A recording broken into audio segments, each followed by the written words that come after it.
Welcome back to the Voice of Truth. Jazzy Jeff, Jim Moore, good to be with you.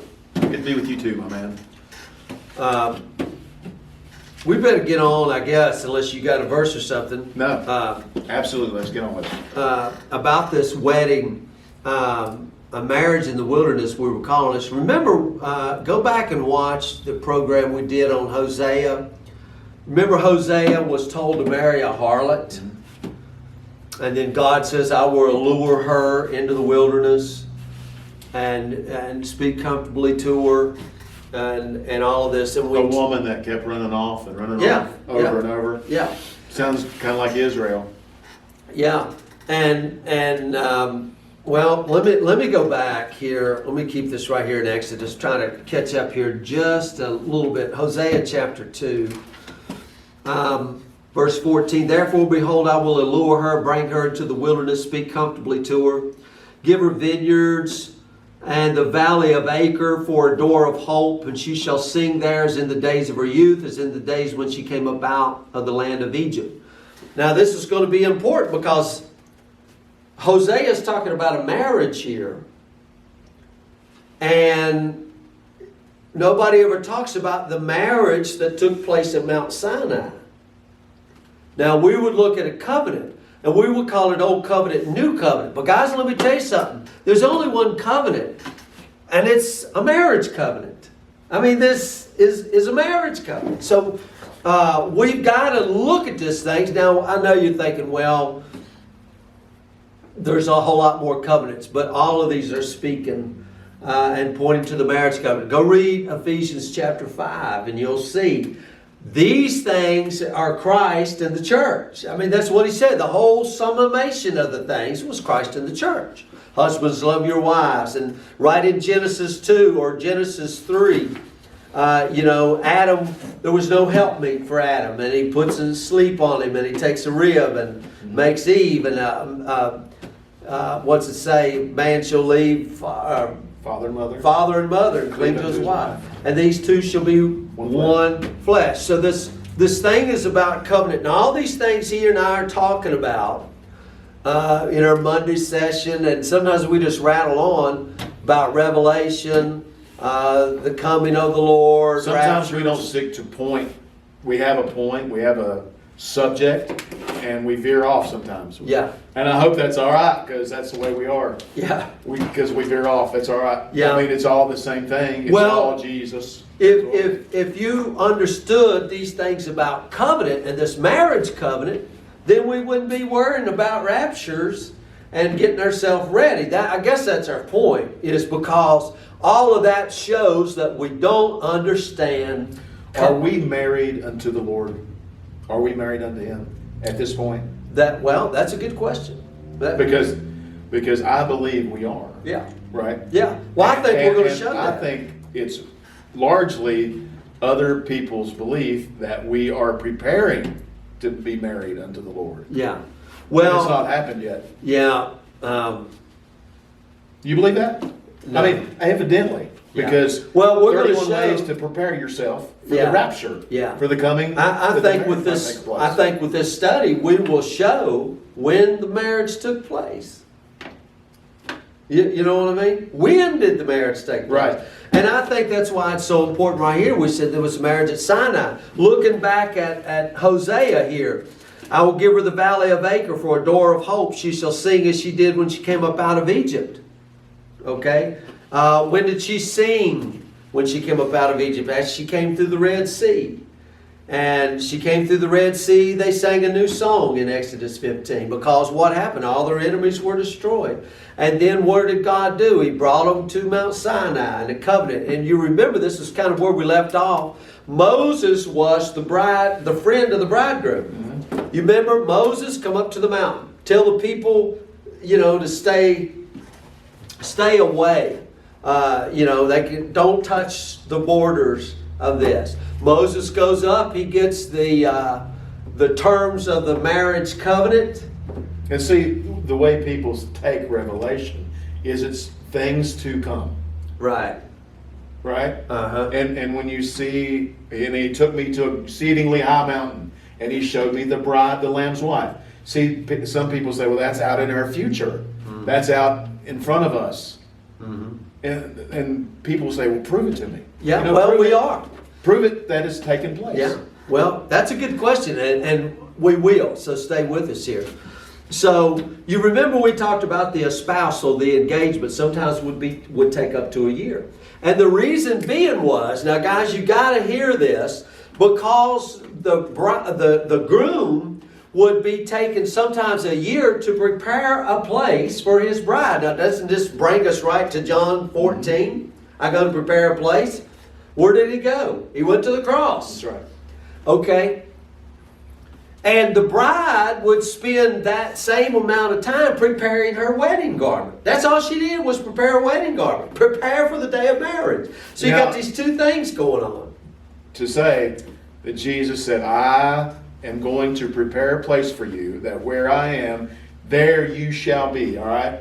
Now, he did not go to heaven and start building something.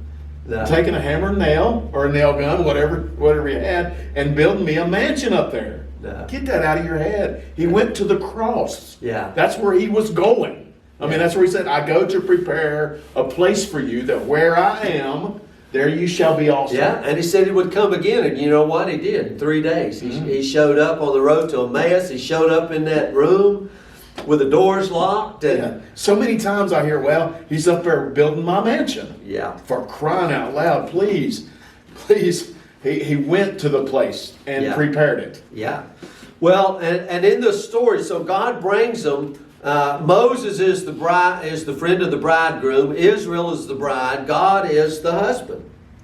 Okay, so Moses goes up to the mountain. He gets the terms of the covenant. He comes down, talks to the people.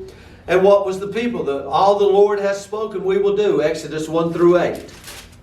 Okay, that's where we are. And the people answered together and said, all that the Lord has spoken we will do. In other words, I do, you do. You know, these are the nuptials. Now, here we go with this 3-day engagement. I've got some notes here. Wrote down, I want to go over it. Moses, in verse 10, and the Lord said unto Moses, go unto the people, sanctify them today and tomorrow, and let them wash their clothes. Remember what they got to do? Got to prepare the garments. The bride is preparing her wedding garment. Okay? Sanctify them and let them wash their clothes. Be ready against the 3rd day. For the 3rd day the Lord will come down in the sight of all the people upon Mount Sinai. So this 3rd day. Now here we go back to 3 days. Okay?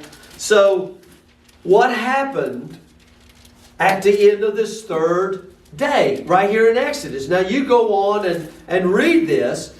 So here, this marriage is about to take place. And instead, we'd have to ask the question, why instead of this bright and beautiful glory cloud that they had been used to, right? They've been used to this beautiful glory cloud. Fire by night, cloud by day. They've been used to that. They're comfortable with it. It's been 6 months. They've come out. They've followed it everywhere. It's nice. It's warm. It's comforting. God didn't show up that way. He shows up in this engulfed mountain, devouring flame, thick smoke, thundering trumpets. You know what I mean? Yeah. He comes down, and the people, Moses says, the people did exceeding fear and quake. Yep. And this, there was a smoke that ascended upward like the smoke of a great furnace. The whole mountain quaked greatly. Can you imagine the paralyzing fear that was upon the people? I mean, you just said I do, and he's coming out in this kind of garment. Oh my gosh. So here they are standing at the sacred altar of Mount Sinai, scared to death. They're scared of God, which is where most people are. They're scared because, I go read Isaiah 53, his visage was marred above all men. He looked horrible. And when God showed up on Mount Sinai, he looked horrible. Because he's given us a picture of something. Because this whole Old Testament is pointing to something. Who's it pointing to? I didn't say what, I said who. Yeah. It's pointing to him. We said Monday, about a star that would come out of Jacob, that old Balaam prophesied a star would come out of Jacob. And the very next verse said, and he shall lead his people. Now imagine that. They knew the star wasn't one in the sky. They knew the star was a he. So when they saw the star, they knew the star was pointing to a he. So they showed up in Jerusalem not looking for a star. Where is he that is born King of the Jews? So all of this in the Old Testament is pointing to a he. And that he is the Lord Jesus. Everything that takes place here. So, instead of them being excited about seeing the very presence of God himself, their husband, they were scared to death. They were horrified. They were overwhelmed at God's wedding garment. Okay? How dare you show up looking like this? This is terrible. Imagine how Jesus showed up in his wedding garment. Beat to a pulp. You're getting this picture here. Why was he showing up that way? It says over here in Hosea,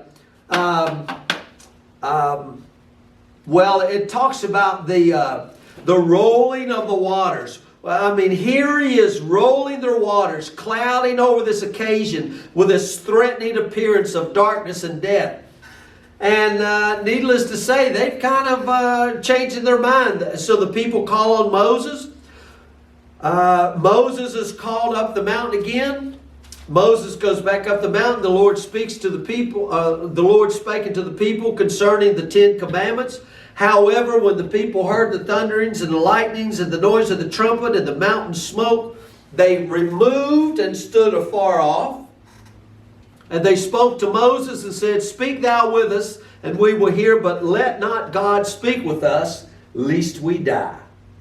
That was their relationship in a marriage. Now think about that. This is the kind of relationship that people have today, isn't it? Naturally so. They want a marriage where, you know what, you sleep in your house and I'll sleep in mine. We'll call it a marriage of convenience, a marriage for a tax write-off or whatever. I never thought about that, but that's exactly right. You stay over there and I'll stay here. You stay here and I'll stay in the mud. You're in glory and I'm right here. Yeah. And we are separated. We're separated. Yeah. And this is the kind of relationship that they had, and the result was, least we die. Mm-hmm. They're just thinking God is here to kill us. Speak thou with us, and let not God speak with us, lest we die. His response was, fear not, for God has come to prove you, and that his fear may be among your faces, that ye sin not. And you go on in Exodus 20, all of these verses right here. And the people stood afar off, and Moses drew near. Who was Moses? I told you he was the friend of the bridegroom. Who was John the Baptist? John the Baptist was doing the same thing, wasn't he? Preparing the people, making straight their paths. He said, there's the husband. He said, there, behold the Lamb of God. You got a lot of good points there, and it goes a lot of different directions. Because if we say, well, our husband is off there and we're here, there's no way I can bear fruit without him. There's no way. Only bear fruit I can bear. Well, you was looking at the fruit of the flesh. You was looking at verses in our off-camera time about the fruit of the Spirit. Yeah, the fruit of the Spirit, not the fruits, not many like they're not seeds as of many, but seeds of one. Right. It's the fruit of the Spirit. This whole thing. And if you go to look at this, why did Moses go down there? The whole point was, let my people go. Go tell Pharaoh, let my people go. When this burning mountain with fire comes in, when the hail and the fire mingled with blood comes in, the great star called wormwood falls. Why? Let my people go. Who's in you? Christ is in you. Yeah. What is he wanting? He's wanting that Christ to come forth. He's wanting a son, a man-child. Over and over and over. I am the true vine, ye are the branches. I am in you and you're in me. That relationship. He prepares us as a chaste virgin to prepare. All right, now we say, well, he chastens who he loves. That's exactly right. But that ain't a whooping, is it? No. No. It's not a whooping. No. It's something different. Yeah. We are prepared as a chaste virgin to her husband. Yeah. And the preparing is what you're talking about right there. Unless I miss my guess. No, I mean, that's exactly right. Now, see, by nature, whenever God visits us in the thick clouds and the darkness, and guys, I'm going to tell you, this is what we were talking about earlier when that star comes. What happens? All the fish in the sea die, and the waters are made bitter. And you know what? And Jeff and I have went through this before. It's not a fun time. Because you don't know what you're going to do. Where you're going to go, man. The life that you once rejoiced in is over. Yep. It's done. You're like, oh my God. I mean, we have no... We don't know what we're doing here. Get out of the land, Abraham. Come out of Egypt. Well, where are we going to go? You brought us out here to die. You know, right. you kind of come. So God brought them out to prove them when He visits us this way, the flesh draws back, but the heart draws near. What did Peter say? Where else could we go? You have the words of eternal life. Right. I mean, you know, so he's drawing. And what did Hosea say? I will allure her. And honestly, I mean, once you're out of Babylon, you realize you were really in a state of confusion. Oh, yeah. You really were. When you started really puzzling about questions that you had and how this don't add up and that don't add up, you were really confused about God's character, about God's love. Is he love? Is he good? Mm-hmm. All those things. Mm-hmm. They just get ground up. Yeah. Yeah, and you know, like I said, the heart draws near, and when the dark clouds of trouble and trials, tribulation arise, the natural man doesn't want to hear God's voice speak out, nor does he desire to enter into the midst of the cloud. Most of the time, I mean, we think these people in the Old Testament were just, and guys, you That's know, because we love something else. Yeah, I mean, they Human said, beings love something else. They said, love look, darkness. we had it good in Egypt. Why did you mess us up? We had leaks and darkness. You know, we liked it down there. I made bricks, you know, I could complain and it was okay. Now you bring me out here in the wilderness and you tell me don't complain. I can't complain no more. And now I got to get water out of a rock. And manna falls on the ground every day. You know, I mean, their apple cart was upset. Mm-hmm. And you know, God will upset your apple cart. And you know what? Most of us respond the same way. Well, we love the familiar. Yeah, we complain. But He is alluring her. And you know, the same thing happened with Peter. Go read that last little bit. What happened? Peter stands up and he says, you know what? I will follow you, Lord Jesus, even unto death. And what did Jesus say? Before the cock crows, You will deny 3 times. you will deny me. And here is big, strong, bold Peter standing in a fire as they are punching Jesus in the face up on the balcony. And he looks right at Peter, looks right at him. And the woman said, you're one of his. What did Peter say? Cursed her. Cursed and swore with an oath, I never knew that. I never knew the man. And Peter wept bitterly. Mm-hmm. See, Peter's waters got rolled. And that ain't the first time or the last. No. And His, I mean, his waters got rolled several times. Yeah, I'm waters talking have the been rolled. stirring of the waters. I'm talking the moving of the wine from barrel to barrel. You know, all of that stuff. Peter followed afar off. But what happened? He's allured her. You remember when Jesus rose from the dead? Go tell my disciples and Peter. Well, He'll never give up on us. I mean, to me, people say, well, I've gone too far. Mm-hmm. He's give up on me. God hates me. Mm-hmm. God hates me now because I've just went too far. That's not possible. Yeah. Well, what this woman is learning is he's making an impression on her heart.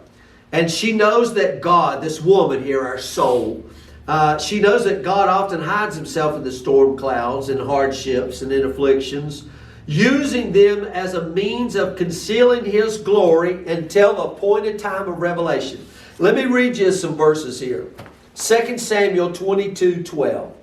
And He made darkness pavilions round about Him, dark waters and thick clouds of the skies. 1 Kings chapter 8 verse 12. Then spake Solomon, the Lord said that He would dwell in the thick darkness. Job chapter 38, verse 9. When I made the cloud the garment thereof, and the thick darkness a swaddling band for it. Joel chapter 2, verse 2. A day of darkness and of gloominess, a day of clouds and thick darkness, as the morning spread upon the mountains. A great people and strong, there hath not been ever the like. Neither shall be any more after it, even unto the years of many generations. Zephaniah chapter 1, verse 14 through 16. The great day of the Lord is near. It is near and hasteth greatly, even the voice of the Lord, of the day of the Lord. The mighty man shall cry there bitterly. Oh man, I thought we just read something about the bitter waters, wormwood. Anyway, verse 15. Yeah, we did. That day is a day of wrath, a day of trouble and distress, a day of wastedness and desolation, a day of darkness and gloominess, a day of clouds and thick darkness. Guys, what kind of day are we talking about here? We're talking about the day of the Lord, all of this. And what day was that? That was the day Jesus died on the cross. Mm-hmm. That it was dark and the sun refused to shine from the 6th to the 9th hour. I mean, earthquakes. I mean, all of this. But here we're getting a picture of it in Exodus. And we're getting this great day of the Lord that people think is out in the future.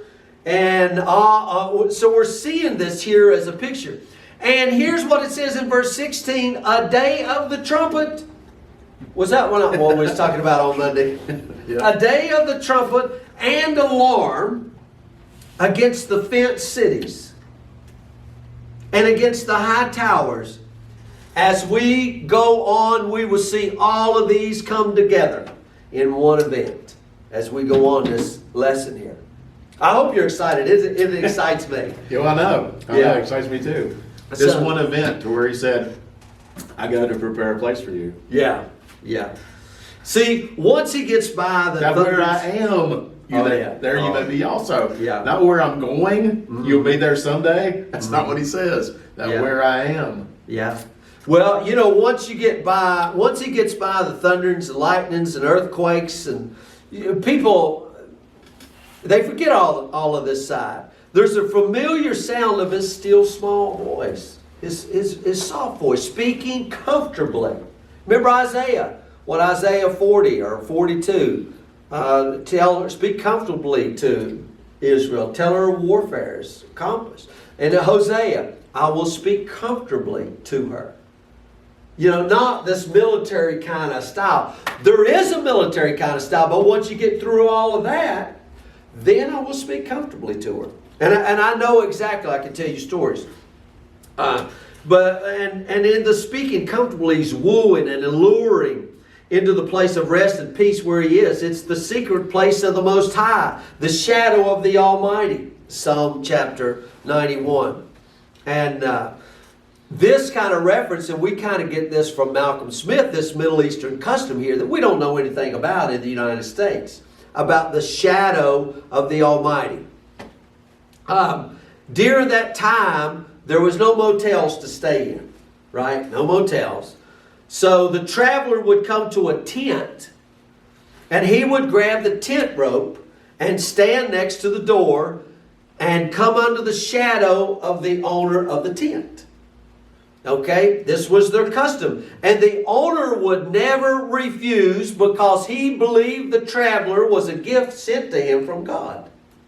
Imagine this. Americans, we don't think this way.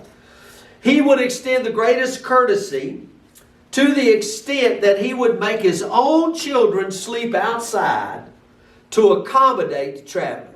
He would provide the traveler with his best clothes, and even the traveler's enemies would now become his enemies. That is what it means to come under the shadow of his wings. Yeah. I mean, this is a great... I mean, yeah, it is. But I was just sitting there thinking as you were saying that, if a traveler came to our door, we're going to get rid of them as fast as we can. Oh, yeah. Generally, I mean, somebody comes and knocks on the door and asks for something, you know, they're degenerate Case or whatever. in the place, yeah. Yeah, looking things over, looking for, that's the way we think. But yeah, I mean, I love that right there. And I have heard Malcolm mention that. Uh-huh. Coming under the shadow of his wings, and that is healing is in his wings. Healing is in his wings. So yeah, travelers that would come under the shadow of the owner of the house was taken in. Mm-hmm. Yeah, their own children put out that they might sleep in their bed. Yeah. Yeah, and give them whatever their enemies. Yeah. That's a beautiful thing. I mean, and the same term in the New Covenant term would be adoption. Mhm. That's the Greek thing there is that word adoption. If we understood that, not like we heard that God went to an orphanage and said, "I want that one." Right. That's how it was kind of presented to us, but that's way off the mark. I know it is a good idea to look into old customs like that. You'd be amazed at the things that you would find. Oh yeah, and that's how right. Scripture would bring a lot of it would come to light more for you. Yeah. Yeah, if you would study old customs. Yeah. As you go on and read here, Exodus 19, 20, 21, 22, 23, 24, you'll see all of this in 10 Commandments. And once Moses returns from this encounter with the Lord, remember he's been up on the mountain. He spoke to the people all the judgments that God had given for them. And in verse 3, and Moses came and told the words of the Lord and all the judgments, and all the people answered with one voice and said, all the words which the Lord hath said, again, we will do. Right, the same things they said back in Exodus 19. And remember, there was an espousal in 19. You know, an espousal we're going through, and Jeff and I has performed many weddings, and there's one part, there's vows, and then you get to this one part, and you know, so they had vows that they said for the espousal, for the engagement, and then they had vows for the marriage. Okay, so the first set in Exodus 19 was for the espousal. Now remember, there's going to be a 3-day engagement, and then at the end of the third day, there's going to be a marriage. And at the end of the third day, this is Exodus 24. Now, what does that point to, you reckon? I mean, does that point to something to you for as far as 3 days of an espousal and then a marriage? I mean, does it point any... Does that sound familiar to anybody? Yeah. A 3-day? Yeah. I mean, this is the I do that the bride would say. And again, the following day after Moses had offered the burnt offerings and peace offerings unto the Lord and read from the book of the covenant to the people, they said in unison, all that the Lord has said we will do and be obedient. That's in verse 7. He took the book of the covenant, read it in the audience of all the people, and they said, all the Lord has said, we're going to do. Guys, we're reading a wedding garment. Now, I know a lot of people say, well, this constituted a nation. But what did Isaiah say? Isaiah asked the question, can a nation be born in one day? What see, nation and born? Marriage. Yeah. I mean, That's right. this is a marriage covenant. So, guys, this is the way we got to look at this. So, but anyway, what I want to say here is, it sounds like these people were pretty self-confident in their own abilities to keep the law. Right? They said, hey, yeah, 10 Commandments, we can do it. Yeah, we got this. Yeah, we got this. Everything you say we'll do. And, you know, God didn't share the same confidence in them because he called Moses back up the mountain into the cloud and gave him the blueprints for the tabernacle. Because Peter said, I'll go with you even unto death. Yeah. But no, you won't. Yeah. Before the cock crows, you'll deny me 3 times. Well, see, I mean, knowing they couldn't keep the wedding covenant vows, God gives Moses the blueprints for the tabernacle. Wow. Some things that we never study. But here it's going to be playing a vital role right into this whole marriage ceremony, because he calls Moses right back up the mountain, give him the tabernacle. And Moses makes sure you make it according to the pattern that we make. Anyway, guys, our time has gone here real quick. So tune in again Friday, and we're going to pick right up here where we left off. God bless. If you've enjoyed this clip, hit that like button, hit the subscribe button, and tune in next time. And we're going to keep pumping these shows out for you. So, Don, any parting words? Just keep tuning in. Keep tuning in. Amen. Lord bless you all.